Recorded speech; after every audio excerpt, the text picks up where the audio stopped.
നല്ല പോരാട്ടം പോരാടി ഓട്ടമോടിടാ, വല്ലഭന്റെ നല്ല പാത പിന്തുടർന്നിടാ. നല്ല പോരാട്ടം പോരാടി ഓട്ടമോടിടാ, വല്ലഭന്റെ നല്ല പാത പിന്തുടർന്നിടാ. പാരം പാപം തള്ളി ലക്ഷ്യം നോക്കി നേരെ മുന്നോട്ടോടി ഓട്ടം തികയ്ക്കാം.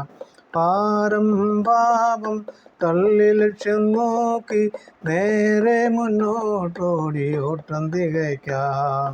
ഓട്ടക്കളത്തിലോടുന്നോരനേകരെങ്കിലോ ബിരുദു പ്രാപിക്കുന്നതേകൻ മാത്രമല്ലയോ. ഓട്ടക്കളത്തിലോടുന്നോരനേകരെങ്കിലോ ബിരുദു പ്രാപിക്കുന്നതേകൻ മാത്രമല്ലയോ. പാരം പാപം തള്ളി ലക്ഷ്യം നോക്കി നേരെ മുന്നോട്ടോടി ഓട്ടം തികയ്ക്കാം. പാരം പാപം തള്ളി ലക്ഷ്യം നോക്കി നേരെ മുന്നോട്ടോടി ഓട്ടം തികയ്ക്കാം. ഓട്ടമോടുവാൻ അനേകർ മുൻവന്നെങ്കിലോ ലോത്തിൻ ഭാര്യ പോലെ പിന്നിൽ നോക്കി നിന്നുപോകും. ഓട്ടമോടുവാൻ അനേകർ മുൻവന്നെങ്കിലോ ലോത്തിൻ ഭാര്യ പോലെ പിന്നിൽ നോക്കി നിന്നുപോയി.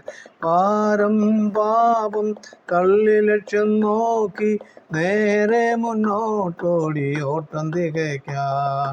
പാരം പാപം തള്ളി ലക്ഷ്യം നോക്കി നേരെ മുന്നോട്ടോടി ഓട്ടം തികയ്ക്കാം.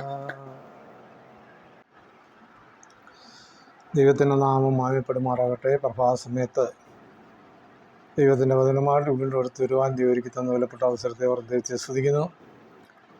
ഇന്നത്തെ പ്രഭാത ചിന്തയ്ക്ക് വേണ്ടി 1 കൊരിന്ത്യർ 9-ാം അധ്യായം അതിൻ്റെ 24-25 വാക്യങ്ങൾ ആസ്പദമാക്കിയാണ് ഞാൻ ചില കാര്യങ്ങൾ ഓർപ്പിക്കാൻ ആഗ്രഹിക്കുന്നത്. ഓട്ടക്കളത്തിൽ ഓടുന്നവർ എല്ലാവരും ഓടുന്നുവെങ്കിലും ഒരുവനെ ബിരുദം പ്രാപിക്കുന്നുള്ളൂ എന്നറിയുന്നില്ലയോ. നിങ്ങളും പ്രാപിപ്പാൻ തക്കണം ഓടുവിൻ. അംഗം പൊരുതുന്നവൻ ഒക്കെയും സകലത്തിലും വർജനം ആചരിക്കുന്നു. അതോ അവർ വാടുന്ന കിരീടവും നാമും വാരാത്ത കിരീടം പ്രാപിക്കേണ്ടതിന് തന്നെ. Perishable and unperishable. മനുഷ്യജീവിതം ഒരു ഓട്ടക്കളത്തിന് തുല്യമാണ്. കളത്തിൽ ആര് ഇറങ്ങുന്നുവോ അവർ ഓടുവാൻ തക്കവണ്ണമാണ് ഇറങ്ങുന്നത്. എന്നാൽ പലർക്കും തങ്ങളുടെ ഓട്ടം പൂർത്തീകരിക്കാൻ സാധിക്കാതെ കള്ളത്തിൽ നിന്ന് ഇറങ്ങിപ്പോകുന്നു. എൻ്റെ ചെറുപ്പകാലത്ത് സ്കൂളിൽ പല വിധത്തിലുള്ള ഓട്ട മത്സരങ്ങളുണ്ടായിരുന്നു. പലതിലും സമ്മാനം നേടിയിട്ടുണ്ട്. എന്നാൽ ആ ഓട്ടക്കളത്തിൽ ഏറ്റവും ബുദ്ധിമുട്ടുള്ള ഓട്ടമാണ് ഒബ്സ്റ്റക്കിൾ റേസ്, അതായത് തടസ്സ ഓട്ടം. ചാക്കിൽ കയറി നിന്ന് ഓടണം. അത് വേറൊരു ഓട്ടം. തടസ്സ ഓട്ടത്തെപ്പറ്റി ചില കാര്യങ്ങൾ ഓർപ്പിക്കാനാണ് താല്പര്യപ്പെടുന്നത്. ഓട്ടത്തിന് തയ്യാറായി നിൽക്കുന്നവർക്ക് നിർദ്ദേശങ്ങളൊക്കെ നൽകിയിരിക്കും. ഓട്ടത്തിന് തടസ്സമായി വെച്ചിരിക്കുന്ന ഒരു ബെഞ്ച്, ഒരു ഡെസ്ക്. ഓടുന്നവർ ബെഞ്ചിൻ്റെ മുകളിൽ കൂടി ചാടി മുമ്പിൽ വെച്ചിരിക്കുന്ന ഡെസ്കിൻ്റെ കീഴിലൂടെ നുഴഞ്ഞ് ഇറങ്ങി ഓടണം. ഇത് ഓട്ടത്തിനിടയിൽ പല ആവർത്തി ചെയ്യണം. ചിലർക്ക് ബെഞ്ചിൻ്റെ മുകളിലൂടെ ചാടുമ്പോൾ കാല് തട്ടി വീഴാറുണ്ട്. ചിലർക്ക് ഡെസ്കിൻ്റെ കീഴിലൂടെ നുഴഞ്ഞു കയറുമ്പോൾ പുറം മുട്ടാറുണ്ട്. എങ്കിലും ബിരുദം പ്രാപിപ്പാൻ തക്കണം എല്ലാവരും ഉത്സാഹിക്കും. പക്ഷേ ഫിനിഷിംഗ് പോയിന്റിൽ ആദ്യം ആരെത്തുമോ അവർക്കായിരിക്കും സമ്മാനം. ചിലർ തങ്ങളുടെ ലക്ഷ്യസ്ഥാനത്ത് എത്തുന്നതിന് മുമ്പ് കളത്തിൽ നിന്ന് പിന്മാറിയിരിക്കും. ക്രിസ്തീയ ജീവിതത്തിൻ്റെ ഓട്ടം ഒരു പരിധിവരെ ഇതുപോലെയൊക്കെയാണ്. എന്നാൽ ഇവിടുത്തെ പ്രസക്തമായ വിഷയം ഓട്ടം ഓടി തികയ്ക്കുന്നതാണ്. മുന്നിൽ ഓടുന്നവർ അവരുടെ ഓട്ടം തികയ്ക്കട്ടെ. എനിക്ക് എത്രത്തോളം ഓടുവാൻ പ്രാപ്തിയില്ലെങ്കിലും നിങ്ങളുടെ ഓട്ടം പൂർത്തീകരിക്കുക, ആ ലക്ഷ്യമായിരിക്കണം ഓടുന്നവരുടെ ഓരോരുത്തരുടെയും. ക്രിസ്തീയ ജീവിതം ഒരു തടസ്സ ഓട്ടത്തിന് തുല്യമാണ്. മുന്നോട്ട് ഓടിക്കൊണ്ടിരിക്കുമ്പോൾ അനേക തടസ്സങ്ങൾ ക്രിസ്തീയ ജീവിതം പൂർത്തീകരിക്കാൻ സാധിക്കാതെ വന്നുകൊണ്ടിരിക്കാം. കാലുകളിറി വീഴും എന്ന് ഇരിക്കാം. വേണ്ട വിധത്തിലുള്ള പ്രോത്സാഹനങ്ങൾ ലഭിച്ചില്ലെന്നിരിക്കുക. എങ്കിലും വിശ്വാസത്തിൻ്റെ നായകനും പൂർത്തി വരുത്തുന്നതിനുമായ യേശുവിനെ നോക്കി നിങ്ങൾ ഓടിയാൽ നിങ്ങൾക്ക് അതിൻ്റെ ഫിനിഷിംഗ് പോയിന്റിൽ എത്തിച്ചേരുവാൻ തക്കണം സാധിക്കും. ഓട്ടത്തിൽ ശ്രദ്ധിക്കേണ്ട വിഷയങ്ങൾ വീണെടുക്കുന്നവരെ നോക്കി നിൽക്കരുത്. ഓടുന്ന ഒരുവനെങ്കിലും എത്ര ഭാരമില്ലാത്ത വസ്ത്രമാണ് ധരിക്കേണ്ടത്. ജീവിതത്തെ മുറുകെ പറ്റുന്ന പാവങ്ങളെ വിട്ടിട്ട് വേണം ക്രിസ്ത്യ ജീവിതത്തിൻ്റെ ഓട്ടം ആരംഭിക്കുവാൻ. അംഗം പൊരുന്നവർ സകലത്തിലും വർജനം പാലിക്കുന്നത് പോലെ ക്രിസ്തീയ ജീവിതത്തിൻ്റെ ഓട്ടം ആരംഭിക്കുന്നതിന് മുമ്പ് വിടേണ്ടതിനെ മുഴുവനും വിട്ടിരിക്കണം. അതിൽ നിന്നിട്ട് സ്വാതന്ത്ര്യം പ്രാപിച്ചിരിക്കണം. എങ്കിൽ മാത്രമേ സുഗമമായി ഓടുവാൻ സാധിക്കൂ. ജീവിതഭാരം ചുമക്കുന്നതുകൊണ്ട് ക്രിസ്തീയ ജീവിതത്തിൽ ഓട്ടം ഓടിത്തേക്കാൻ പലർക്കും സാധിക്കുന്നില്ല. പൗലോസ് പറഞ്ഞു, ഞാൻ നല്ല പോർ പൊരുതു, ഓട്ടം തികച്ചു, വിശ്വാസം കാത്തു. ഒരു ദൈവത്തിൻ്റെ ജീവിതം ഇതുപോലെ 3 തരത്തിലുള്ള തടസ്സങ്ങളെ അതിജീവിക്കണം. നമ്മുടെ ഓട്ടത്തെ തടസ്സപ്പെടുന്ന ശത്രുവിനോട് നല്ലപോലെ പോർ ചെയ്ത് ജീവിക്കണം. രണ്ടാമത് നമുക്കുള്ള ഓട്ടത്തിൻ്റെ ഉദ്ദേശത്തെക്കുറിച്ചുള്ള വിശ്വാസം ഉണ്ടായിരിക്കണം. ഇങ്ങനെ തടസ്സങ്ങളെ അതിജീവിച്ച് വിശ്വാസത്തോടെ ഓടുന്നുവെങ്കിൽ ഓടിത്തേക്കാൻ നമുക്ക് സാധിക്കും.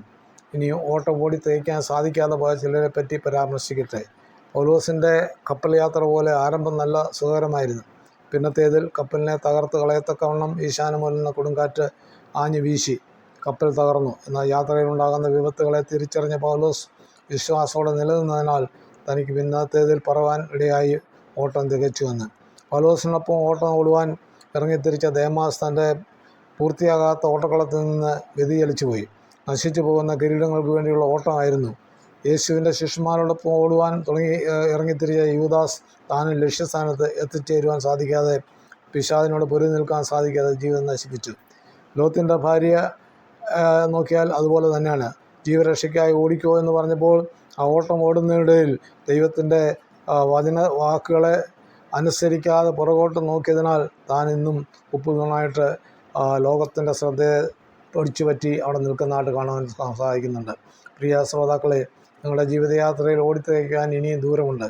എന്നാൽ ഇതിനിടയിൽ ശത്രുവായ സാത്താൻ നിങ്ങളുടെ വിരുദ്ധനെ തെറ്റിക്കുവാൻ വിവിധ തന്ത്രങ്ങളുമായി വരുമ്പോൾ വിശ്വാസാൽ ശത്രുവിനോട് പൊരുതി ജയിപ്പാൻ വേണ്ടുന്ന ദൈവത്തിൻ്റെ ആത്മശക്തിയാൽ നിറയപ്പെടുവാൻ തക്കണം സാധിക്കണം. എങ്കിൽ മാത്രമേ വിരുദ്ധ പ്രാപിക്കാൻ സാധിക്കത്തുള്ളൂ.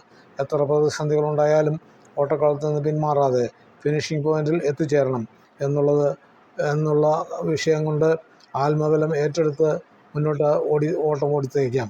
ക്രിസ്തീയ ഓട്ടക്കളം സുഖമല്ല എന്ന് മനസ്സിലാക്കി വിശ്വാസത്തോടെ മുന്നേറുവാൻ ഏവർക്കും കൃപ ചെയ്യട്ടെ. ക്രിസ്തീയ ജീവിതം ഓടിത്തേക്കാൻ തടസ്സമായി നമ്മുടെ വീട്ടുകാർ തന്നെ ശത്രുക്കളായി മാറി എന്നിരിക്കാം. അത് ആ സമയങ്ങളിൽ നമ്മൾ ധൈര്യമേറ്റെടുത്ത് വിശ്വാസത്തിൽ മുന്നേറുവാൻ കർത്താവ് സഹായിക്കട്ടെ. വിശ്വാസത്താൽ ഏത് പ്രതിസന്ധികളെയും തരണം ചെയ്യുവാൻ സർവശക്തൻ ഏവർക്കും സഹായിക്കട്ടെ. വീണവരെ നോക്കി പകച്ചു നിൽക്കാതെ വീഴാതെ വണ്ണം മഹിമാസനത്തിൽ കളങ്കമില്ലാതെ സൂക്ഷിപ്പാൻ ശക്തനായ ദൈവത്തിൻ്റെ കരങ്ങളിൽ ഏൽപ്പിച്ച് വിശ്വാസത്താൽ നമുക്ക് ഓടാം. വിരുദ്ധ നിശ്ചയം. അതിനുവേണ്ടി ദൈവമായ കർത്താവ് ഏവർക്കും കൃപ ചെയ്യുമാറാകട്ടെ. തിരുവചന ഭാഗം തുടർന്ന് ലഭിക്കുവാൻ ഈ വീഡിയോ ലൈക്ക് ചെയ്യുക, ഷെയർ ചെയ്യുക, സബ്സ്ക്രൈബ് ചെയ്ത് സപ്പോർട്ട് ചെയ്യുക. അടുത്ത വീഡിയോയുമായി നമുക്ക് വീണ്ടും കാണാം.